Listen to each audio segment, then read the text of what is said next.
There are horrors in this galaxy that defy the logic of the Tactica Imperialis. We speak of the Xenos that scuttle in the shadows, the heretic who whispers madness, and the demon that births itself from our very nightmares. But what happens when the apocalypse comes not from the stars, nor from a warp, but from a hatred so ancient it transcends realities? On the hive world of Ethalgard 4, the skies did not burn with lance fire. The Vox channels did not scream with the binary cant of the Necron. Instead, the horizon simply stood up. They call him the usurper, the boy who sought freedom. But to the Imperium of Man, he is an anomaly, a biological anathema, a force that brings with it a wall of colossal flesh and boiling steam. Today, we open the Inquisitorial archives to simulate a scenario of absolute devastation. What happens when the God Emperor's steel meets the rumbling of EREN YEAGER? Prepare yourselves. Judgment is here. The hive city of Ethalgard did not merely house humanity. It digested it to the ocular receptors of Muggos biologist Krenin, stationed within the sterile, incense-choked observation blister of Spire Secundus. The city below was a sprawling, necrotic organism. It was a vertical tumor of Gothic ferrocrete and rusted adamantium that pierced the smog layer, housing 140 billion souls, each one a microscopic gear and machine that ground bones to dust to pay the Emperor's tithe. Through the thick, armored accumulation of the glick glass, Krenin observed the perpetual twilight of the lower districts. There, the precipice of existence was a literal concept. Hab blocks were stacked so high that the structural integrity groaned under the weight of millennia, a constant, low-frequency scream of metal that the locals had long since ceased to hear. The air was a toxic soup of recycled promethium fumes and the sweat of the unwashed masses, a sensory profile that Krenin had mercifully dampened via his cranial implants. This was the Imperium in its truest form, an endless, gray grind where hope was the first resource to be depleted, and the only certainty was the 18-hour work shift that awaited the populace at the chime of the sector bells. It began as a logic error in the seismic augers. At 0600 Terran Standard, the delicate needles of the planetary geoscope flickered, registering a disturbance that defied the geological history of Ethalgard. Krenin adjusted his mechadendrites, interfacing directly with the cogitative bank to purge what he assumed was a machine spirit glitch. Tectonic plates drift. They grind and slip with jagged, chaotic unpredictability. But this was rhythmic. Thrum, thrum, thrum. The vibration was propagating through the bedrock of the entire continent. A localized earthquake occurring at precise intervals of 2 seconds. It bypassed the dampening fields of the mid-hive and rattled the vials of sanctified oils on Krenin's workbench. His internal logic gates processed the data, running simulations of orbital bombardment, macro-cannon recoil, and even the footfalls of a warlord titan. But the mass calculation was impossible. To generate a seismic wave of this magnitude, an object would need to possess a density and displacement that dwarfed the god machines of the Collegia Titanica. The Muggos felt a sensation he had surgically removed decades ago, the cold, creeping fluid of biological fear. The visual confirmation arrived before the Vox sirens could wail. Krenin swiveled his optical array toward the southern Agri Plains, the vast, flat expanse of wasteland used for protein gruel farming outside the city limits. The horizon, usually a flat line of gray dust meeting gray sky, was rising. It was not a storm front. It was a wall. A physical barrier of impossible height was materializing out of the ether, shrouded in a boiling cloud of superheated vapor that distorted the light like a lens. It stretched endlessly to the east and west, a sudden, jagged mountain range where none had existed moments prior. The sheer displacement of air pushed a shockwave ahead of it, flattening the outer shantytowns in silence before the roar of the wind finally reached the spire. Krenin zoomed his optics, his lenses whirring as they sought focus through the thermal distortion. The wall was moving. It was not geological. It was advancing with the inexorable, terrifying slowness of inevitable death, consuming the miles between the waste plains and the hive walls with every synchronized tremor. High above in the governor's palace, the reaction was not one of tactical analysis, but of incompetent panic. Planetary Governor Hylas Thorne, a man whose military experience was limited to suppressing food riots, stared at the hololith table with a mixture of indignation and denial. His advisors, sycophants dressed in silks that cost more than a regiment's worth of lost guns, clamored over one another, screeching about atmospheric anomalies and localized warp storms. "It is a rebellion," Thorne shouted, his voice cracking, desperate to categorize the impossible into a box he could understand. "The dregs and the wastes have detonated something. Alert the Arbites. Scramble the PDF. I want that dust cloud dissipated." He refused to believe the Auspex readings. He refused to accept that the vibration shaking the wine in his goblet was a footfall of a doom that had traveled across dimensions. In his hubris, he ordered the void shields raised, not to protect the city, but to keep the dust off his spire. He did not understand that walls, no matter how high, mean nothing to the force that was approaching.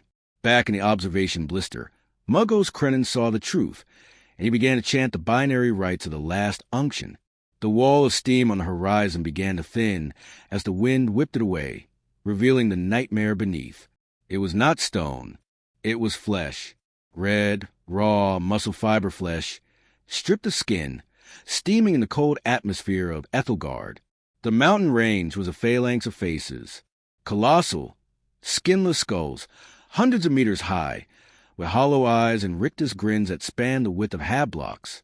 They marched shoulder to shoulder, a literal wall of giants, their feet sinking deep into the bedrock, crushing the subterranean Promethean pipes and igniting geysers of fire that licked at their knees. They did not roar, they did not charge. They simply walked. And in the center of the line, towering even above these behemoths, something else was taking shape, a skeletal nightmare that pierced the clouds. Krenin's Voxcaster crackled to life with the screams of the outer defense posts, but he disconnected the feed. He recorded one final log entry into the noosphere. "The Omnisia has abandoned us. The flesh has come to reclaim the steel." Sergeant Veras of the Ethalgard 82nd Artillery stood on the firing step of Trenchline Alpha. The macro binoculars pressed so hard against his eye sockets they left bruised rings. The wind had changed.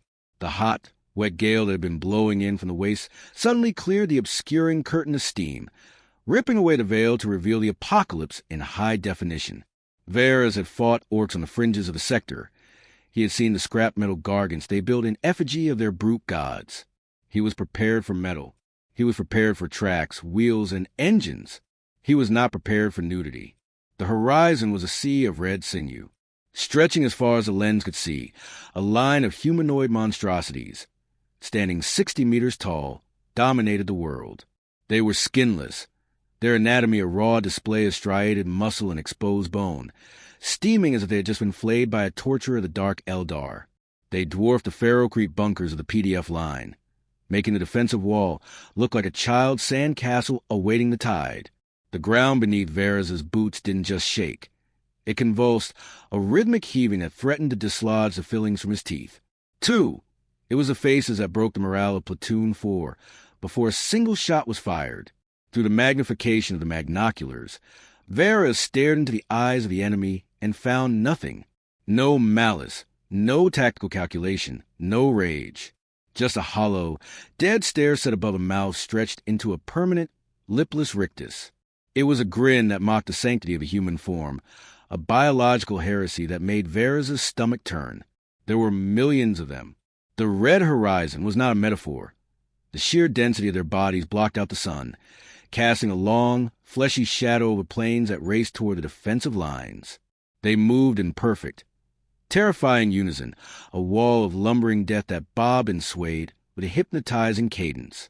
Veras lowered the magnoculars, his hands trembling.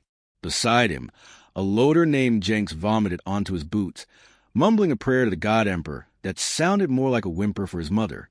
The scale of the threat bypassed courage and struck directly at the primal lizard brain instinct to flee. 3. Target coordinates locked. Fire for effect. Bring the rain. The command roared to the Vox speed, snapping Veras back to his training. Fear was a luxury. The Emperor demanded duty. He turned to his crew, his voice cracking into a scream to be heard over the encroaching thunder of footfalls. Load, Earthshakers. Hayeks. Pattern Delta 9. Fire. The Basilisk artillery tanks parked in the revetments behind them roared in answer. The massive barrels of the Earthshaker cannons recoiled violently, spitting tongues of fire the size of shuttles. The air pressure in the trench dropped instantly, sucked into the vacuum of the launch, followed by the deafening crumb boom that shattered glass in the nearby command bunkers. Dozens of shells arched high into the bruised sky, whistling their death knell as they descended upon the wall of flesh. For a brief moment, the might of the Imperial Guard felt significant, a hammer the Emperor raised to smite the mutant. For the impact was spectacular, a blooming garden of fire and gore. High explosive shells struck the leading rank of the Colossal Titans, detonating against chests and faces with the force to crack fortress walls. Varys watched as chunks of steaming meat the size of battle tanks were blown free, raining down like wet hail. He saw a head vaporize in a pink mist. He saw a leg sheared off at the knee, sending the 60-meter giant toppling forward with the grace of a falling tower. A cheer went up from the trench line, a desperate, ragged sound of hope. "We got them. They bleed," Jenks yelled, racking a fresh shell into the breach. The explosions walked up and down the line, turning the front rank into a slaughterhouse of eviscerated muscle. The smell hit them then, not the copper tang of blood, but the sickly sweet, overwhelming stench of cooking pork, carried on a gust of steam hot enough to blister exposed skin. 5. The cheer died in their throats as quickly as it had begun. Varys watched in horror as the smoke cleared. The Titan that had fallen was not mourned. It was not aided. The rank behind it simply stepped on it. Massive, flat feet crushed the fallen body into the dirt, blending the corpse with the mud in a wet, crunching slurry. They did not slow down. They did not break formation. The gaps in the line were instantly filled by the millions marching behind, an endless conveyor belt of giants. And worse, the wounds on the survivors were knitting together. Varys watched through a scope as steam poured from a blown-out shoulder, weaving new muscle fibers out of thin air, closing the crater in seconds. The basilisk volley, enough to level a city block, was nothing more than a minor irritant to a force of nature. The rumbling continued, the rhythmic booming growing louder, until it was the only sound in the universe. Varys keyed his vox, his voice hollow. "Command, the artillery is ineffective. I repeat, the artillery is ineffective. God Emperor protect us." Arbitrator Hecate stood upon the parapet of Sector Delta 9's outer defense wall, her knuckles white as she gripped the railing of the heavy bolter emplacement. She was a veteran of the suppression riots in the lower sumps, a woman whose heart had been hardened by the Lex Imperialis to beat in time with the strike of a shock maul. But as she looked up, not out, but up, her conditioning shattered. The rumbling had arrived at the outer hab zones. From her vantage point on the 50-meter defense wall, she was accustomed to looking down on the dregs of society. Now, she was an insect staring up at gods. The leading Titan was so close that the texture of its exposed musculature filled her entire field of vision, a wall of vertical red meat that eclipsed the smog-choked sun. The air around her, usually cold and tasting of ash, had spiked 50 degrees in seconds. Sweat ran in rivulets beneath her carapace armor, stinging her eyes, but she dared not blink. The ground did not just shake. It rippled, turning the ferrocrete under her boots into a vibrating instability that nauseated her. The sound was no longer a boom. It was a physical pressure wave that rattled her ribcage against her lungs with every synchronized step of the millions. "Hold the line. Fire at will," the watch commander screamed, his voice tinny and distorted over the voxcaster. Below on the forward bastion, a regiment of Planetary Defense Force troopers leveled their lost guns. They never got the chance to pull the triggers. As the Titans closed the final kilometer, the boiling wind hit the forward trench. It was an attack. The Titans did not breathe fire or cast lightning. They simply existed at a temperature incompatible with human life. Hecate watched through her visor's thermal dampenings as the superheated steam emitting from the Titans rolled over the PDF lines like a white tsunami. It was a silent massacre. The troopers didn't fall. They convulsed. The moisture in their eyes boiled instantly, blinding them with white-hot pressure. Their flak armor, designed to disperse lost bolts, became a convection oven, trapping the heat against their bodies. Hecate watched in horror as men and women clawed at their own helmets, their skin blistering and sloughing off in wet sheets, cooked alive in their own uniforms before the first foot even crushed their position. The first physical impact was not a strike, but a collision of apathy. The Titan directly ahead of Hecate's sector didn't lift its leg to crush the half-block in its path. It simply walked through it. The structure, a towering tenement housing 10,000 souls, grown with the shriek of twisting rebar before snapping at the foundation. It didn't crumble. It toppled like a felled tree. Hecate watched the debris wave cascade into the screaming mob of refugees trapped in the streets below. The Titans were not the primary killers here. The city itself was being weaponized against its people. An avalanche of concrete, glass, and steel buried the frantic crowd, silencing thousands of screams in a single, thundering crash of dust. The Titan's foot then came down upon the rubble, compressing the ruins and the bodies within into a dense, flat layer of strata. It was a geological event, not a battle. The indifference of the creature was a true horror. It did not look down. It did not revel in the destruction. It simply marched, its gaze fixed on a horizon that no longer existed. Target the legs, break the ankles. Hecate roared, swinging the heavy bolter around. She depressed the firing rune, the weapon chugging rhythmically as it spat mass reactive shells at the Titan's shin. Beside her, other enforcers fired shotguns and autoguns, a desperate crescendo of small arms fire. The bolter round struck the Titan's leg, detonating in small puffs of gore. Chunks of muscle the size of cogitators were blown loose, but against a limb 60 meters high and 10 meters thick, it was like throwing gravel at a moving mountain. The wound steamed and knitted together before the smoke cleared. Hecate ceased firing, the barrel of her weapon glowing red, her ammunition hopper empty. The Titan hadn't even flinched. It hadn't slowed. The futility of it washed over her like a cold douse of water in the baking heat. The Lex Imperialis had power over men. It had no authority here. The enforcer beside her dropped his shotgun, fell to his knees, and began to weep blood, his capillaries bursting from the atmospheric pressure and the sheer, mind-breaking scale of the encroaching doom. Then the steam swallowed them. The heat became solid, a physical weight that pressed against Hecate's chest. Visibility dropped to zero. The world became a white void of roasting vapor.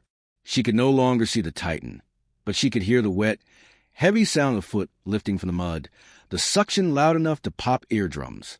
The shadow of the footfall descended through the fog, a darkening of the white mist above her. She couldn't breathe.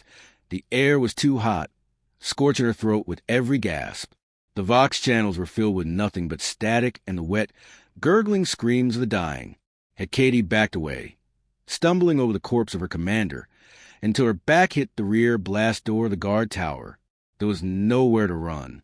The heat cooked the tears on her face instantly. In the final second, as the darkness eclipsed the white fog, she realized that the worst part wasn't dying. The worst part was that to these things, she wasn't an enemy to be defeated.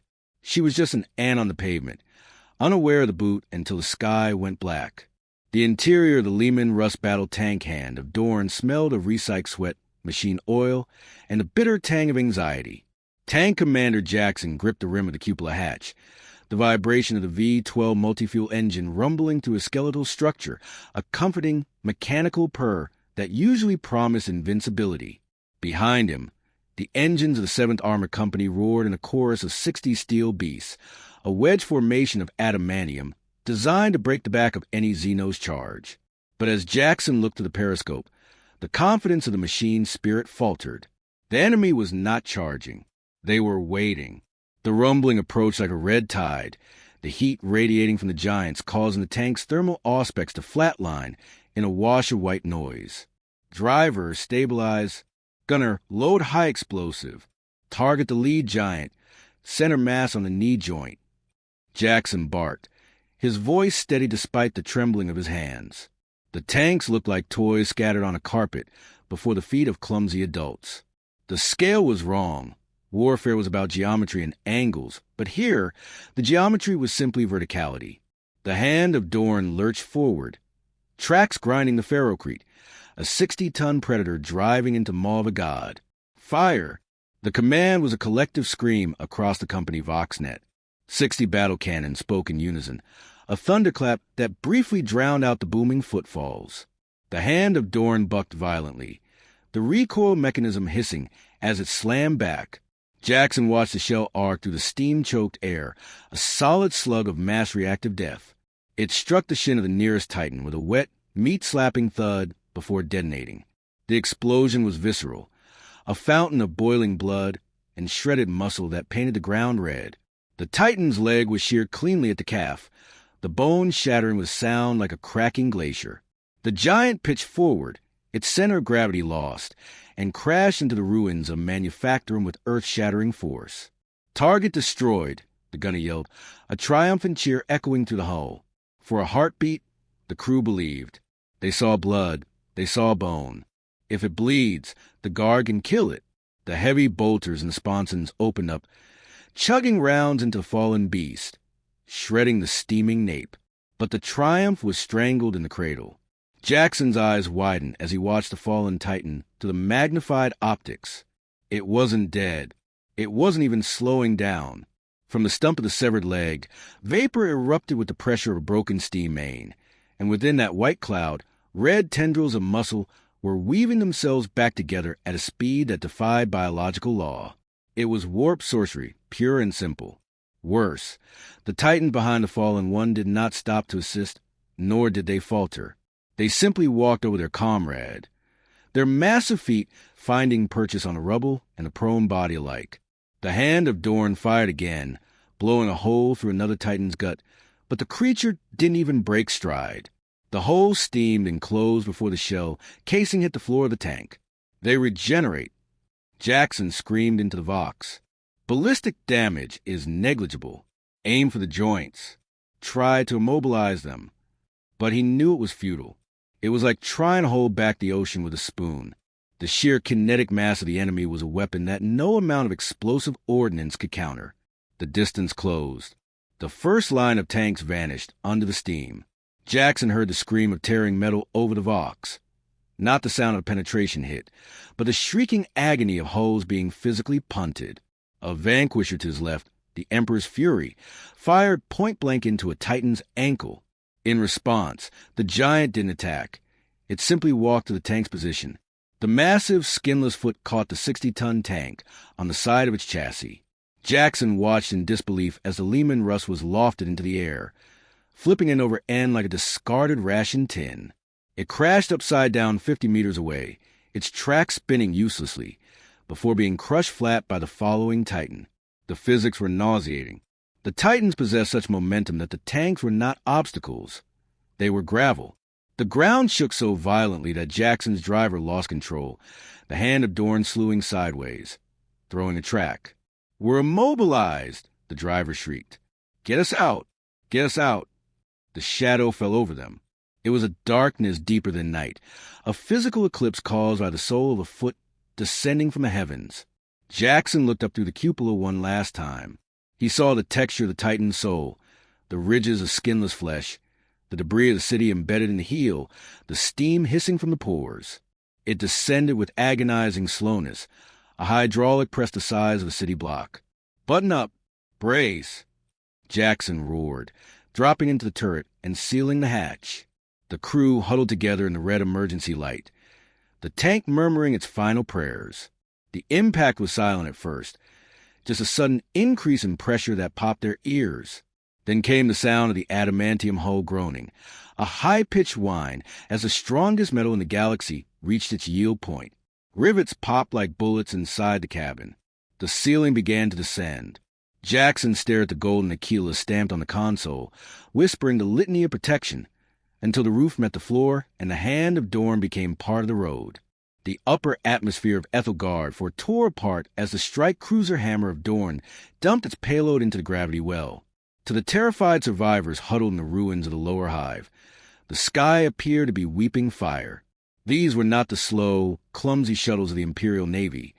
These were drop pods, ceramic tears of the Emperor's wrath, screaming down at terminal velocity. Inside the lead pod, Captain Tibble of the Imperial Fist First Company stood locked in his restraint harness, his heart rate a steady, rhythmic thrum against his ribs.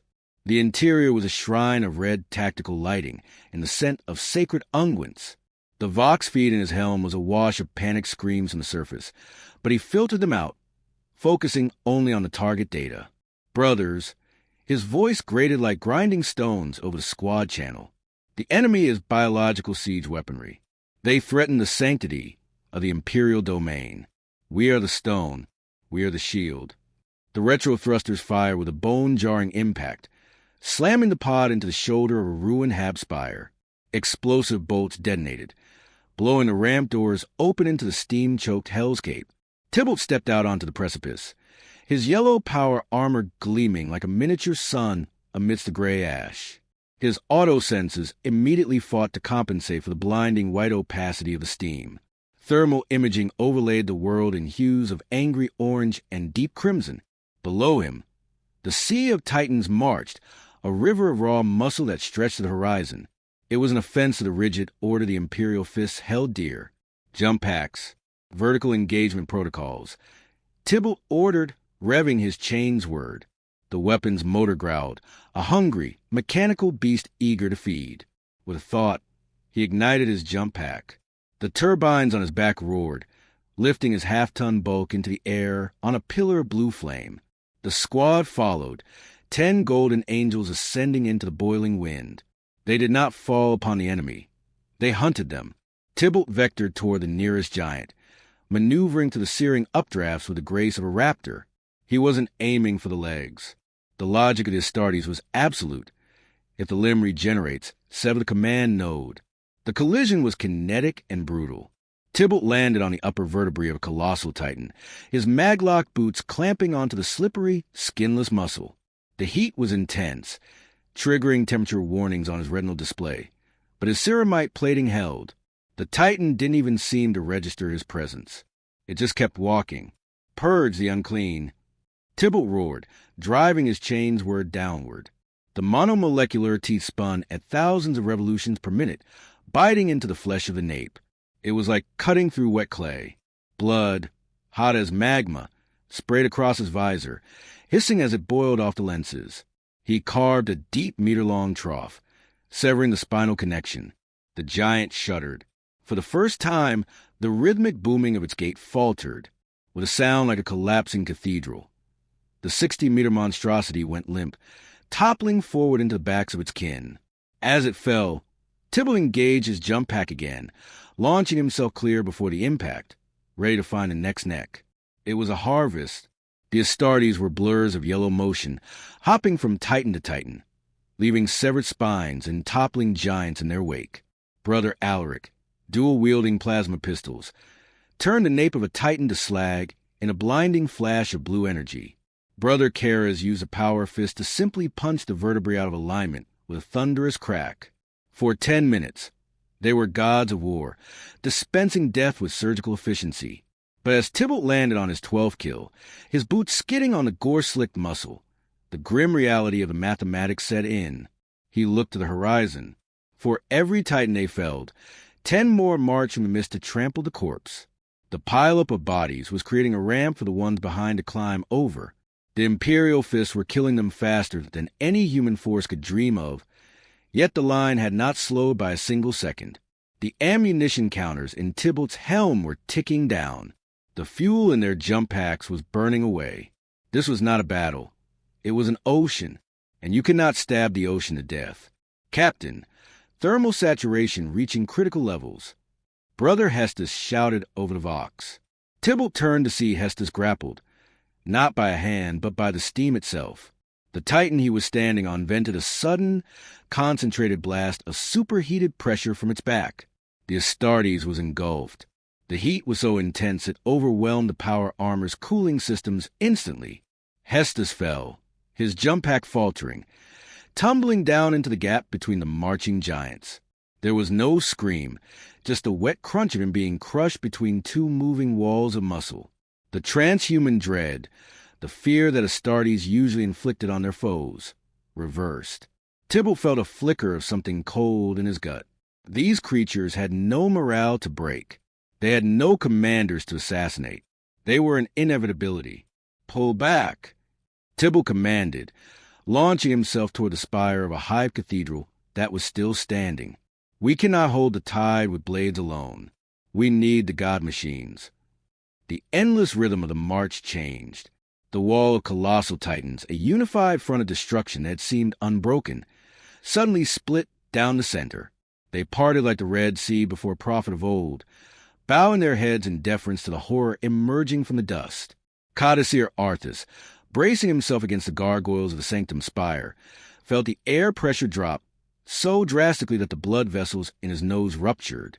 Rising from the mist was not a warrior, but a monument to death itself. It was a skeletal abomination that defied the square-cube law of physics, a ribcage the size of a mountain range, suspended in the air by legs that looked like inverted Gothic arches. It had no skin, no muscle to speak of, only an infinite, ossified lattice of bone that scraped the belly of the stratosphere. Its head, a tiny speck atop the towering neck, hung low, swaying like a marionette whose strings had been cut. It was a cathedral of calcium, a grim parody of the human form stretched to the point of breaking. To Arthas, it looked like a god that had rotted away, leaving only the frame behind to haunt the living. Arthas activated the psychic who had integrated into his Terminator armor. The crystalline matrix hummed, amplifying his mind while shielding him from predation of the warp.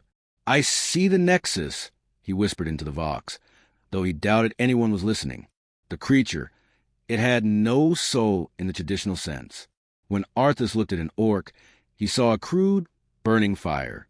When he looked at a tyrannid, he saw a cold, hungry void. But looking at this thing, he saw a wound in reality, a singularity of grief. He planted his forestaff onto the stone balcony, grounding his physical form, and cast his consciousness out. He did not dive into the turbulent, demon-infested tides of the Empyrean. Instead, he projected his mind like a lance, aiming directly for the suspended head of the bone god. He had to know the nature of the beast. He had to know if it could be bargained with, or if it was merely an engine of annihilation.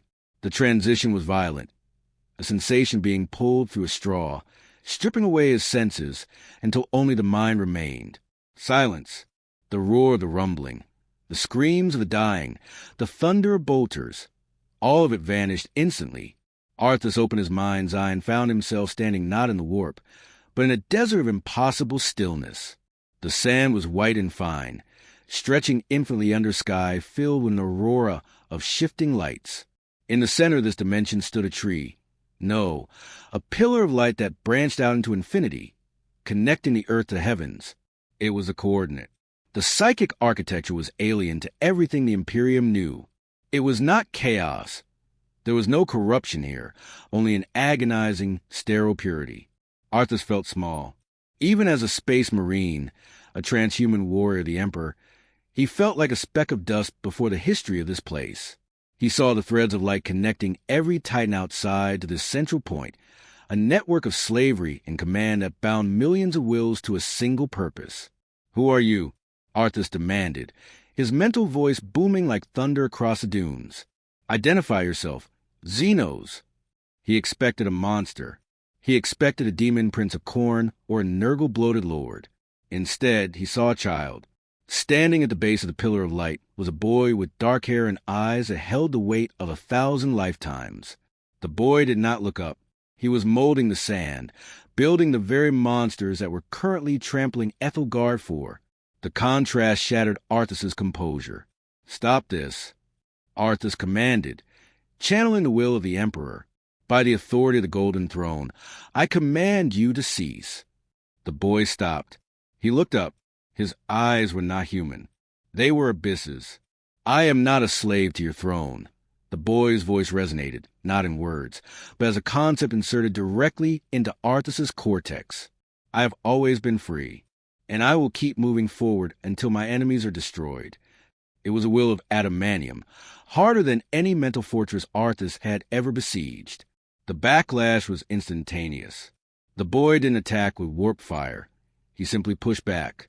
He rejected Arthas's presence with a scream of collective hatred, the rage of a people who have been eaten, oppressed, and caged for 2,000 years. It hit the librarian like a physical hammer. Arthas was hurled out of the paths, his consciousness snapping back into his body with the force of a drop pod impact. On the balcony of the Sanctum Spire, Arthas arched his back and screamed. The psychic hood sparked and shorted out, blowing the crystalline diodes. Blood wept from his eyes, his ears, and the pores of his face. He fell to his knees, clutching his head as the echo of that alien freedom tore through his neural pathways. "It is not a beast," he gasped, spitting a mouthful of blood onto the stone. "It is judgment. We are the cage, and he is the breaker." Above him, the skeletal head of the founding Titan lifted slightly, and a sound emitted from it, a low, mournful horn blast that resonated in the bones of every living thing on the planet. Deep within the Hypogean vaults of Mechanicus District, the Maglocks disengaged with the sound of breaking thunder. Princeps Majoris Valerius floated in the amniotic gel of his command tank, the neural jacks drilled into his skull humming with the binary song of the Deus Irae. He was no longer a man of fragile flesh. He was a warlord battle titan, a 33-meter avatar of the machine god. As the massive blast doors of the hangar parted, Valerius felt the sun on his sensor spines and the trembling of the earth through his adamantium pedes. But as his logic engine processed the threat assessment, the hymnal of the machine's spirit faltered. The Deus Irae was a god of war, a conqueror of worlds. Yet, as he strode out into the ash-choked streets, he found himself looking up. The Colossal Titans stood nearly twice his height. For the first time in centuries, the god machine was the underdog. The new sphere was flooded with error runes, unable to calculate the biomass of the enemy, because the numbers were simply too high. Valerius suppressed a flicker of human fear and pushed the reactor to 105%. "Engine start," he intoned, his voice amplified to shatter windows for miles. "We walk for the Omnisia." The Deus Irae leveled its arm-mounted bellicose volcano cannon, a weapon capable of coring mountains. Valerius locked onto the leading rank of the skinless giants. Vent coolant, fire main battery. The weapon discharged not a shell, but a lance of coherent light, a miniature sun constrained by magnetic fields. The beam struck the chest of Colossal Titan, and the result was absolute sublimation. There was no gore, only instant vapor. The beam punched through the first Titan, then the second and the third, carving a tunnel of superheated emptiness through the wall of flesh. The roar of the discharge was deafening, drowning out the rumbling for a heartbeat. Valerius felt the savage joy of the machine spirit, the triumph of steel over meat. He raked the beam across the line, severing legs and torsos, watching as the giants toppled like cut wheat. For a moment, it seemed that superior firepower would prevail. The technology of the dark age of technology was anathema to this primitive biological sludge. Princeps, flank left. They are ignoring the engagement protocols. The warning came from Canis Alpha, one of the two Warhound Scout Titans running pack support at Valerius's feet. The Warhounds, nimble and aggressive, darted between the lumbering legs of Colossals, firing plasma blast guns into their knees. But the enemy did not fight like an army. They fought like a landslide. A Colossal Titan, its legs severed by plasma fire, didn't fall backward. It fell forward. Valerius watched on his tactical display as the 60-meter carcass crashed down directly on top of Canis Alpha. The Warhound's void shields flared a brilliant, desperate violet as they tried to repel the kinetic energy of thousands of tons of meat, but physics was undeniable. The shields popped with a sound like a cracking whip. The Warhound was flattened instantly, its reactor housing crushed into the pavement, silence beneath the steaming bulk of the dead giant. The other Warhound turned to flee, only to be punted by a passing foot, sent skidding through a manufacturing wall like a discarded toy. Valerius stood alone. The Deus Irae backpedaled, crushing Hablocks beneath its heels, its apocalypse missile launchers ripple firing into the approaching horde.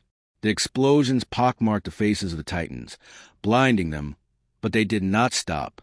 The heat was becoming critical. The ambient temperature generated by the rumbling was overheating the warlord's heat sinks. The void shields were useless against the steam that bypassed them and cooked the external sensors. Then, the founding Titan turned its gaze upon him. The skeletal monstrosity, looming in the background, didn't fire a weapon. It simply directed the flow. The Colossal Titans began to converge, ignoring the city to swarm the warlord. They collided with the Deus Irae, their skinless bodies pressing against the void shields until the generators overloaded. Hands the size of dropships grabbed the warlord's cannon arms. Valerius felt the phantom pain of his metal limbs being wrenched. The servo motors screamed in protest, Gears stripping as a biological tide physically overwhelmed the mechanical god. Structure compromised. Reactor containment failing. Manifold decoupling. The warning scrolled across Valerius's retina in red text. He was being buried. The Colossal Titans were piling onto the warlord, a mound of red flesh smothering the holy machine. The Deus Irae fell to one knee, its sirens wailing a death knell. Valerius felt the pressure on the cockpit tank, the glass beginning to fracture. He realized with a cold, logical clarity that the Imperium could not win this battle on the ground. The flesh was infinite. The steel was finite. "I will not be consumed," Valerius whispered, initiating the final protocol. He unlocked the safety clamps on the plasma reactor. Muggos, verify code, Mortis Exterminatus. He manually breached the magnetic containment field. The Deus Irae didn't die in the dark. It died as a second sun. A sphere of nuclear fire expanded outward from the crushed machine, vaporizing the pile of Titans atop it and turning a 3-kilometer radius of the Hive City into a glass crater. It was a victory of spite, a final, radiant middle finger to the encroaching dark. The silence on the bridge of the Black Templar's battle barge Eternal Crusader was heavier than the adamantium hull that separated them from the void. Lord Inquisitor Vane stood with his hands clasped behind his back, his leather-gloved fingers tightening until the leather creaked. Before him, the main viewing bay dominated the wall, framing the sphere of Ethalgard for like a portrait of a murder victim. From orbit, the rumbling was no longer a collection of monsters. It was a spreading infection. A ragged line of white steam and red devastation had swallowed 80% of the northern hemisphere. The hive cities were not just destroyed. They were erased, ground into the tectonic plate, by a walking hammer of flesh. Vane watched the telemetry scrolling on his data slate. The casualty counter had ceased updating because the cogitators could no longer process the integer overflow. "My lord," Shipmaster Kalen spoke, his voice low, respectful, but edged with the urgency of a man watching a world die. "The ground forces are silent. The Deus Irae's signal has terminated. We are reading total atmospheric toxicity. The steam, it's cooking the atmosphere." Vane turned to hollow the table, where a jagged, grainy projection of the founding Titan was rotating. "Assessment, Muggos?" He barked at the tech priest integrated into the ship's sensor array. The Muggos' voice was a synthesized rattle. Subject designated Titanus Primus. Biological mass exceeds standard Tyranid bio-Titan classification by a factor of 500. The entity is not consuming biomass. It is flattening it. However, the heat output is the primary concern. The localized temperature within the rumbling zone is nearing the melting point of lead. Our lance batteries are struggling to lock onto individual targets due to the thermal blooming.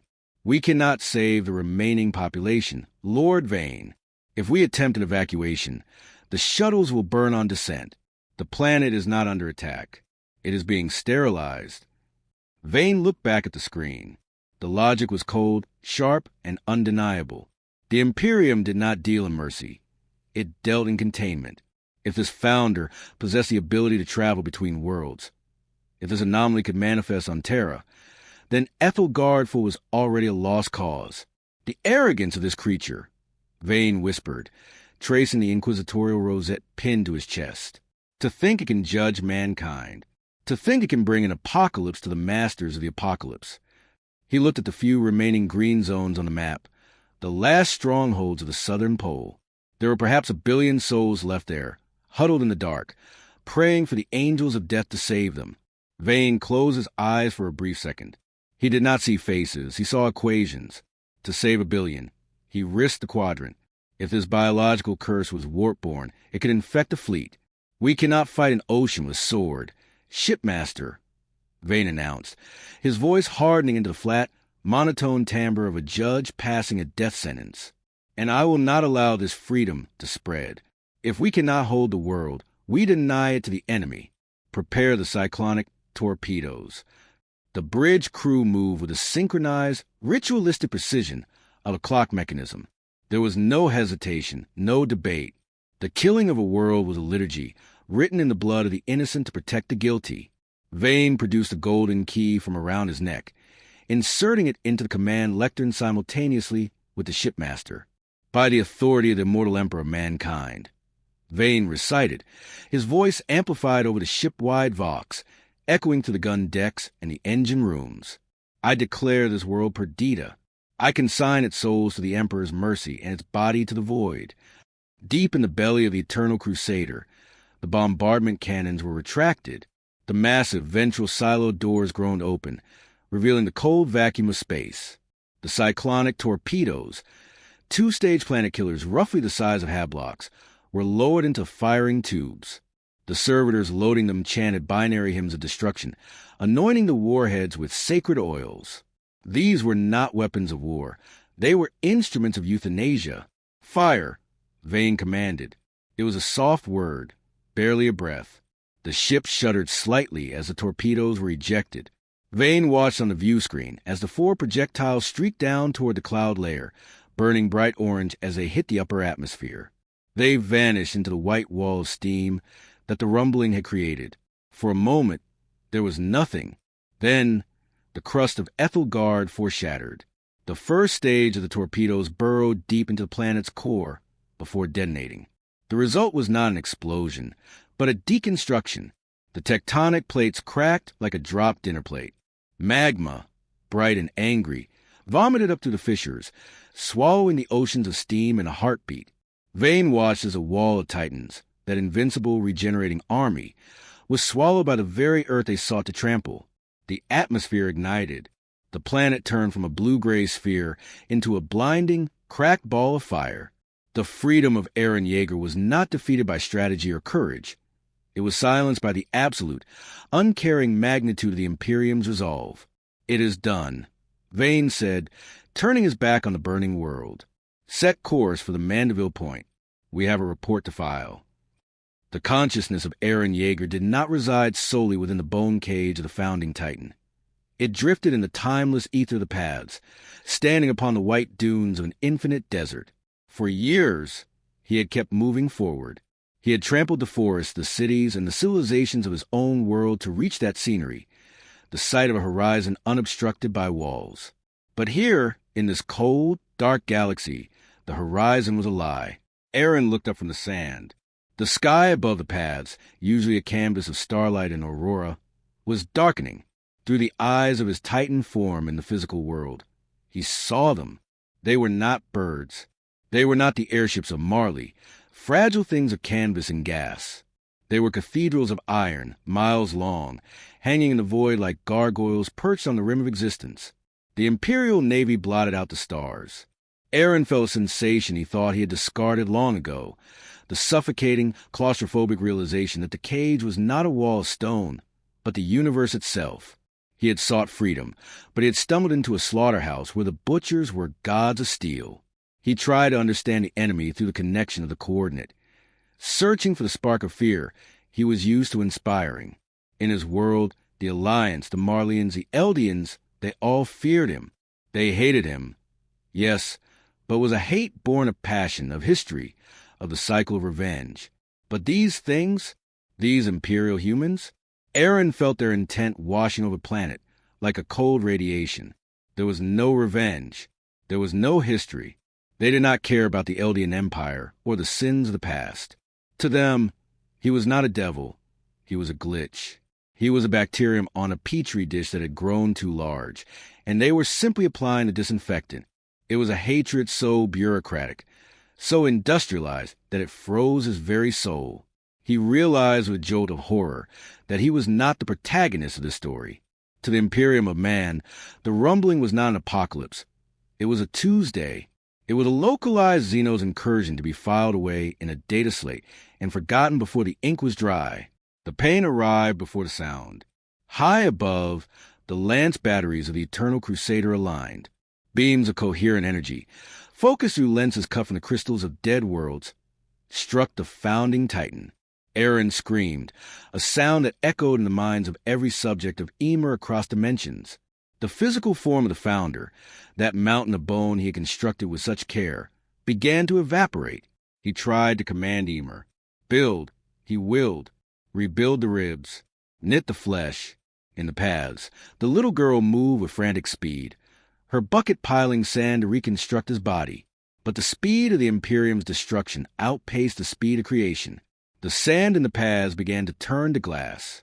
The land strikes were not just burning his body, they were searing the metaphysical connection. He watched as Colossal Titans, his wall, his ultimate weapon, were vaporized in rows of thousands by macro cannon shells the size of houses. His army was not fighting. It was being deleted. Is this the freedom you wanted? The question floated in the air, unasked by anyone, yet deafening.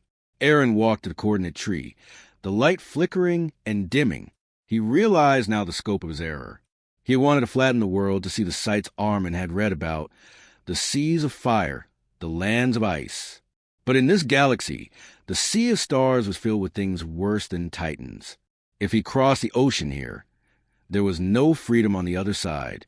There were only Tyranids that would eat the flesh he so carefully protected. There were orcs that would laugh as they burned his home. There was chaos that would twist his desire for freedom into a slavery of the soul. He had been a slave to the script of his own world. But at least that script was about him. Here, he was nothing. A minor footnote in the annals of a cruel, decaying empire. The realization broke him more completely than any weapon could. He felt his knees in the sand, the weight of 1 billion dead souls pressing on his neck. Then the sky cracked. The cyclonic torpedoes penetrated the crust of Ethalgard 4. In the physical world, the ground beneath the founding Titan didn't just shake, it liquefied. The magma of the planetary core surged up to meet the atmosphere. A curtain of fire rising consumed the steam. Eren felt the heat and the paths. The white sand turned red. The coordinate tree caught fire, its branches withering as the planet it was anchored to died. The connection was severed. There was no pain in the end, only a sudden violent silence. The roar of the rumbling, the screams of the victims, the thunder of the guns, it all cut out at once. Eren Yeager closed his eyes as the world dissolved into fire. He had sought a world without walls, and Imperium had granted his wish by removing the floor, the sky, and the earth itself.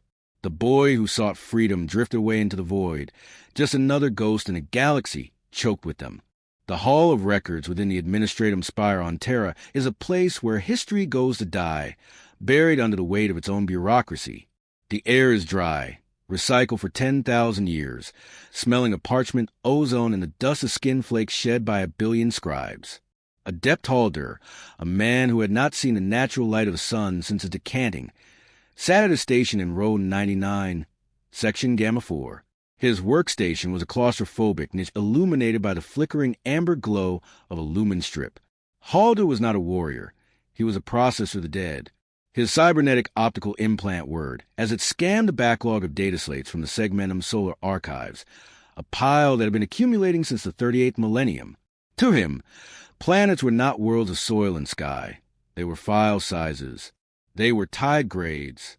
They were casualty integers. He reached for the next slate in the stack, a dusty, cracked casing labeled Incident Report.